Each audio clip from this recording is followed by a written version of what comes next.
हाँ जी, नमस्कार। मैं संपत सिंह, मनुश्री क्लासेस पे आप सभी का स्वागत है। आज हम फिर अलजेब्रा के ही कुछ क्वेश्चन करने वाले हैं। अलजेब्रा का सिलेबस है आपके सामने।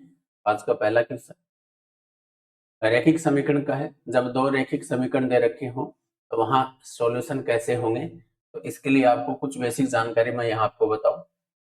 यदि यदि आपके सामने दो रैखिक समीकरण दे रखे हों, यदि आपको दो रैखिक समीकरण दे रखे हों तो रैखिक समीकरण का जो ग्राफ है वो एक सीधी लाइन होती है। तो आपके सामने दो लाइनें जब हो तो उसका ग्राफ कैसे बनेगा? या तो दोनों लाइन एक दूसरे को इंटरसेक्ट करेंगे, या दोनों लाइन है वो एक दूसरे के ऊपर यानी कि समपाती होंगी, या दोनों लाइन एक दूसरे के क्या होंगी? पैरेलल होंगी। तो तीन तरह की कंडीशन बनेंगी, या तो एक दूसरे को इंटरसेक्ट करेंगी, या कोइंसिडेंट होंगी, या पैरेलल होंगी। तो यहाँ से ये तो ग्राफ के रूप में, लेकिन मैथमेटिकली देखें तो आपको ये रिलेशन चेक करने पड़ेंगे। जब यहाँ ए और बी, A1 और A2, B1 और B2 का रेशियो नॉट इक्वल हो तो समझ जाना वो एक दूसरे को इंटरसेक्ट कर रही है। जब A1, A2, B1, B2, C1, C2 तीनों क्या हो? एक दूसरे के बराबर हो, सब कुछ बराबर हो, इसका मतलब एक लाइन दूसरी लाइन के ऊपर से जा रही है, एक लाइन दूसरी लाइन के ऊपर से जा रही है। जब A1, A2, B1, B2 तो बराबर हो, लेकिन C1 और C2 है वो नॉट इक्वल हो, क्या हो? Not equal. तो समझ जाना दोनों लाइन एक दूसरे के पैरेलल है। जब दो लाइन एक दूसरे को इंटरसेक्ट करती है तो दोनों का एक कॉमन पॉइंट होता है, क्योंकि किसी एक पॉइंट पे इंटरसेक्ट करेंगे तो उन दोनों का कॉमन पॉइंट पे सॉल्यूशन देखेंगे तो वो होगा एक यूनिक सॉल्यूशन होगा, अद्वितीय हल होगा। इसका मतलब उसका एक सॉल्यूशन होगा। अगर एक लाइन दूसरी लाइन के ऊपर है, इसका मतलब दो लाइनों के कॉमन पॉइंट क्या होंगे? अनंत होंगे। अगर अनंत कॉमन पॉइंट है तो अनंत ही उनके क्या होंगे? हल होंगे। जब दो लाइनें एक दूसरे के पैरेलल होती है तो उनका कोई भी कॉमन पॉइंट नहीं होता, तो कोई उनका हल भी नहीं होता है। ठीक है ना? अब अपने क्वेश्चन पे आ जाओ। क्वेश्चन क्या है? आपको दो रैखिक समीकरण 6x minus 9y minus 12 equal 0 दे रखा है। दूसरा है, अरेंज करो, -4x प्लस 6y प्लस का 8 इक्वल में क्या दे रखा है? 0। यहाँ x का कोफिशिएंट,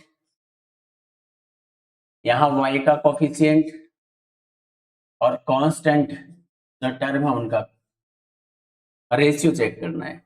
तो अगर हम यहाँ पे देखें 6 और 4 को काटेंगे तो 3/2 बनेगा। 3 गुना 3 9, 3 दूनी 6, 4 3 12 और 4 दूनी 8। यहाँ पे तो तीनों के तीनों अनुपात क्या आ रहे हैं? बराबर आते हैं। इसका मतलब जब तीनों बराबर हो, सब कुछ बराबर हो, तो एक लाइन दूसरी लाइन के ऊपर है तो वहां कॉमन सॉल्यूशन होंगे अनंत, तो हल भी क्या होंगे? अनंत होंगे। इसका आंसर हो जाएगा अनंत हल। अनंत हल, यहाँ पे अनंत हल होंगे। नेक्स्ट, अगला क्वेश्चन,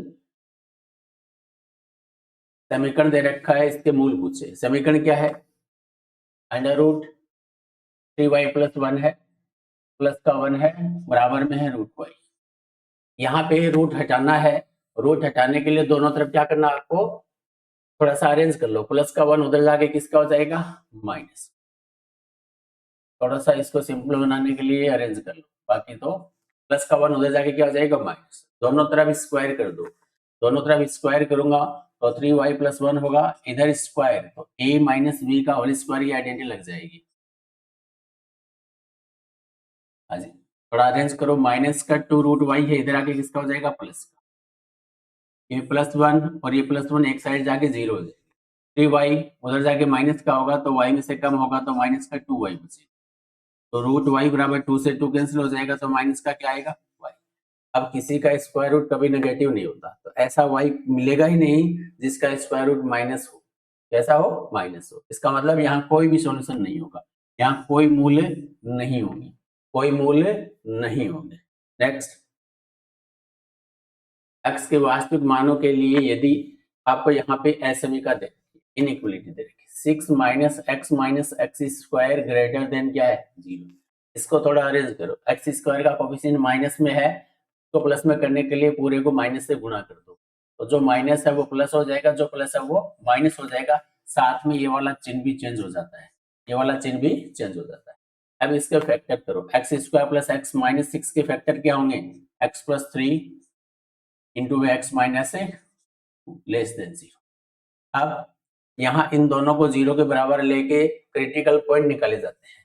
अगर x प्लस 3 को और x माइनस 2 को दोनों को मैं 0 के बराबर लूं तो x के मेरे पास जो मान आते हैं वो -3 और +2, प्लस का 2, -3 और प्लस का 2 आ रहा है।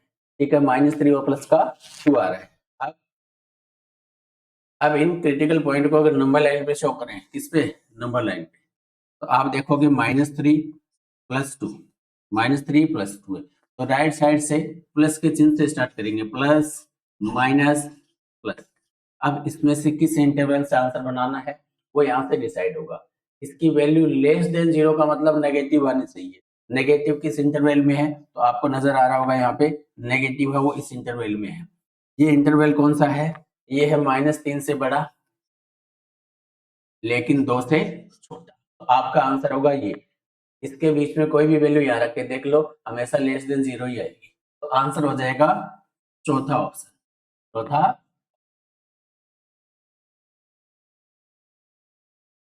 एक समानता श्रेणी का प्रथम पद अल्फा है और प्रथम m पदों का योगफल है वो 0 है, तो प्रथम m पद, तो हम मान लेते हैं कि प्रथम 2 पद, इसका मतलब 2 पदों का योगफल क्या दे रखा है 0, और ये भी मान लेते हैं कि पहला जो पद है अल्फा है वो 1 है, पहला पद क्या है 1 है, तो अगर पहला पद 1 है तो इसका मतलब अगला पद क्या होगा, वो इससे ही ज्यादा ही तो होगा, क्योंकि समांतर श्रेणी है तो डी के डिफरेंस में चेंज होता है। और इन दो पदों का योगफल, इन दो पदों का योगफल क्या है 0 है, क्योंकि मैंने 2 ही पद लिए हैं तो 2 पदों का योगफल 0 दे रखा है, तो मेरे पास कॉमन डिफरेंस आ गया। कॉमन डिफरेंस कितना आ गया -2, तो मैंने यहाँ पे पदों की संख्या 2 अज्यूम कर लिया, पहला पद अज्यूम कर लिया, कॉमन डिफरेंस अपने आप आया, इस कंडीशन के हिसाब से आया। ठीक है ना, ये कॉमन डिफरेंस कैसे निकाला, क्योंकि मुझे दिया हुआ है कि 2 पदों का योगफल है या फिर m पदों का योगफल वो क्या है 0 है, इसकी मदद से ये आया। अब कह रहा है कि अगले n पदों का योगफल, तो अगले कितने पद ले, तो आप अगले सबसे पहले अगर सीरीज बनाए, क्या बनाए सीरीज, तो पहला पद 1 है, अगला पद है वो -2 कम हो के आएगा, अगर एक में हम -2 ऐड करेंगे तो -1 आएगा, इसमें -2 ऐड करेंगे तो -3 आएगा, और ऐसे ही सीरीज को हम आगे तक बढ़ा सकते हैं। यहाँ पे अज्यूम कर लेते हैं, मान लेते हैं कि जो अगले पद है वो 1 मान लो 2 मान लो, अगला पद हम 1 ही काम में ले लेता हूँ, ठीक है ना, अगला पद है, तो ये पहला पद है, ये A1 है, ये A2 है और ये A3 है, तो 2 पदों तक तो m पदों का योगफल है, और अगला nवां पद है, सॉरी n पद मैंने एक लिया है, A3 है, इसका मतलब आपके पास A3 है वो क्या होना चाहिए, या फिर Sn है वो क्या होना चाहिए, ये आपको पूछा है, और हमारे हिसाब से इसका आंसर क्या होना चाहिए माइनस का 3, क्योंकि अगले n पद के लिए मैंने केवल एक ही पद लिया और वो क्या लिया है 3, ये मैंने अज्यूम किया है कि n एक ही लेना है मुझे, और -3 कैसे आया सीरीज से। अब आगे, अब n पदों का योगफल ही आपसे पूछा, इसका मतलब जो ऑप्शन आंसर -3 बनाएगा वही आंसर होगा। अच्छा, यहाँ पे n की वैल्यू 1 है, अल्फा की वैल्यू 1 है, तो ये तो 1 × 1 1 होगा, 1 × 1 1 × 1 1 × 1 1 होगा।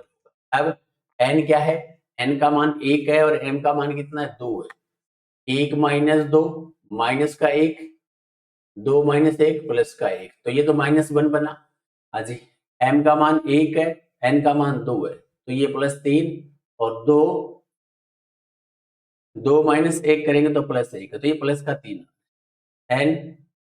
n का मान 1 है और m का मान, तो यहाँ पे क्या आ रहा है ये -1, n का मान 1 है 0, ये तो परिभाषित ही नहीं है, m + n ये 3 है, और 1 - m, 1 - m ये माइनस का 2 है, सॉरी माइनस का 1 है, तो यहाँ 3/-1 है, ये -3 आ रहा है, इसका मतलब आंसर आपका चौथा ऑप्शन ही, आंसर आपका क्या है चौथा ऑप्शन ही आपका यहाँ पे आंसर है। अज्यूम करके बताया है, अगर बेसिक से करते तो कैसे करना होता, कह रहा है जो पहला पद है, पहला पद है, पहला पद है वो अल्फा है, और एस एम पदों का योगफल क्या दे रखा है 0 दे रखा है। क्या दे रखा है? 0। तो alpha plus n-1 into D बराबर क्या दे रखा है? 0। तो डी बराबर क्या हो जाएगा? माइनस अल्फा बटे m माइनस एक। अब आपसे जो पूछा गया, ये क्वेश्चन में दे रखा था, आपसे पूछा गया है कि अगले n पदों का योगफल क्या होगा, अगले n पदों का। क्योंकि शुरू से अगर देखें तो m प्लस n पद हो गए, इसमें से अगर शुरू वाले m पदों का योगफल माइनस कर देंगे, अगले जो n पद है उनका योगफल आ जाएगा। और हमें पता है कि m पदों का योगफल 0 दे रखा है, इसका मतलब Sn निकालने के लिए आपको Sm प्लस n ही निकालना है, Sm प्लस n ही निकालना है। तो इसमें अगर इसका आंसर निकालोगे आप तो वहां d की वैल्यू क्या रख देना, देखो m बटा दो ब्रैकेट में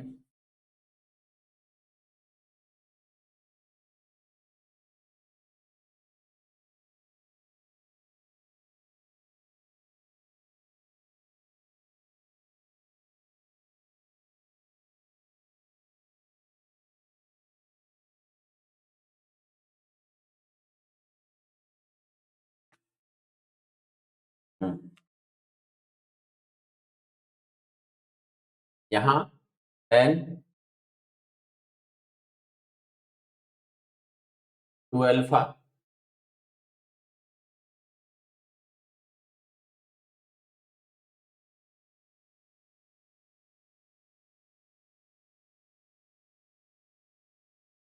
अच्छा, यहाँ पे एक गलती की है, तो पदों का योगफल निकालते हैं तो 2 अल्फा m/2 इधर डिवाइड में 0 हो जाएगा, फिर यहाँ पे 2 अल्फा है प्लस का, उधर जाके किसका होगा? माइनस का। ये यहाँ पे रखना, तो 2 alpha plus m plus n minus 1 into में, अब बस यहाँ पे d की जगह है ये वैल्यू पुट करनी है और आपका आंसर बन जाएगा। d की जगह ये वैल्यू पुट करनी है और आपका आंसर बन जाएगा, ठीक है ना। तो यहाँ पे थोड़ी कैलकुलेशन हो जाती है, वैल्यू अज्यूम करके क्वेश्चन को हल किया। जैसे ये वाला क्वेश्चन है, इसको भी अगर हल करो आप तो आपको मैं एक आइडिया देता है यहाँ पे कि 1 अपॉन में b माइनस सी है प्लस 1 अपॉन में b माइनस ए है, बराबर में 1 अपॉन में a है प्लस में 1 अपॉन में c है। तो इसे थोड़ा सा अरेंज करके हल करो। देखो यहाँ बी सी है, इसके साथ में a लेके आ जाओ, यहाँ b और c है तो इसके ये प्लस का 1 बटा इधर आगे माइनस का हो जाएगा, कि इसको उधर ले जाओ 1/c minus 1/b minus T, A B C और ए बी सी। अब इसको हल कर लो, क्रॉस गुणा करके आपके सामने रिजल्ट आ जाएगा। या फिर इसी को हल करने के लिए आप कोई वैल्यू अज्यूम कर सकती हो। हाँ जी, यहाँ वो ऑप्शन में दे रखा है एपी जीपी एचपी और एजीपी। अगर आप एपी श्रेणी में अगर मानते हो किसको, यहाँ इसको एबीसी को एक समांतर श्रेणी में मानते हो तो एक नंबर 1 2 3 अज्यूम कर लो, और इसी का अगर रेसिप्रोकल देखते हैं 1 2 3 का तो वो होता है 6 3 2, ये याद कर लो। सॉरी हरात्मक में, किसमें? हरात्मक में, ये हरात्मक में। तो 6 3 और गुणोत्तर में 1 2 गुणा कोई भी सोच सकते हो, 1 3 9। तो ये वैल्यू अज्यूम कर लो और एबीसी की वैल्यू यहाँ पुट करके देख लो, जो इक्वेशन को सेटिस्फाई करे वही बन जाएगा आंसर। अगर पहला वाला चेक करें, पहला वाला ऑप्शन चेक करें तो बी की वैल्यू है 2 2 माइनस 3 1/-1, हाँ जी, बी माइनस ए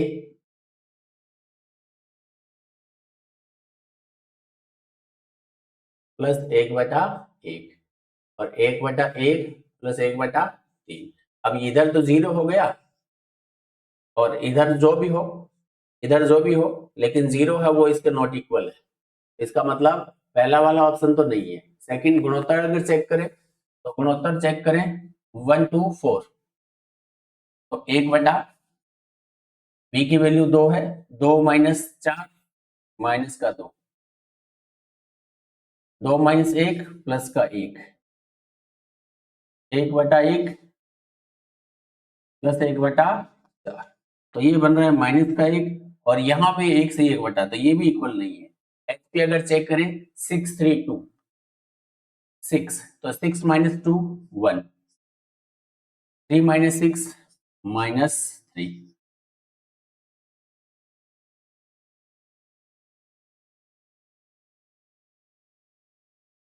बराबर 1/3 प्लस 1/2, 1/3 सॉरी ए, एक वैल्यू क्या है 6 है।